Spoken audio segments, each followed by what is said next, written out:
Ժամանակակից կրթական տեխնոլոգիաները դասապրոցեսում։ Մանկավարժական համալսարանում է Ռուսաստանի Հյուսիսկովկասյան դաշնային համալսարանի պատվիրակությունը։ Երկու երկրների մասնագետները քննարկում են ապագա մանկավարժների մեդիագրագիտության, նորարար տեխնոլոգիաների օգտագործման եւ կրթական գործընթացում դրանց արդյունավետության հարցերը։ Համաձայնվեցինք ընդունել մեր հյուրերին, քանի որ նույնպես մեր ուսուցչի համար,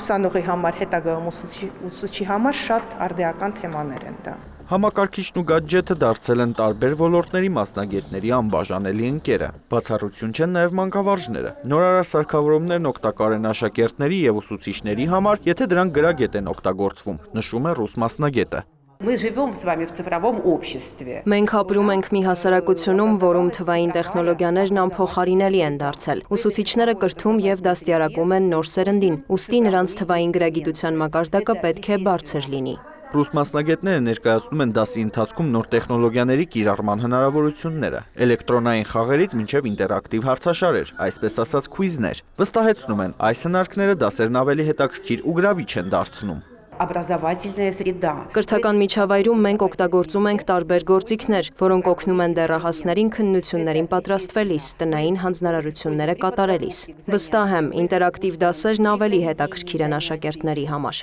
Մանկավարժականի կրթական ծրագրերում նորարարական տեխնոլոգիաները նույնպես զգալի տեղ ունեն։ Դրանք զարգացնում են ուսանողի հմտությունները, ասում է Աննա Հախումյանը։ Մեր ուսանողները առանց դրա չեն պատկերացնում, ոչ միայն ուսանողները, նաև աշակերտները, իսկ մենք պատրաստում ենք ուսուցիչներ։ Այսինքն ժամանակակից տեխնոլոգիաներին մենք բոլորս պետք է պատրաստ լինենք, տիրապետենք։ Երկու համալսարանների գործակցությունը կշարունակվի։ Դպրոցներից բացի մասնագետները կքննարկեն նաև բուհերում թվային տեխնոլոգիաների ներդրման եւ կիրառման հնարավորությունները։ Արամ Մարանդյան, Արման Թովմասյան, լուրեր։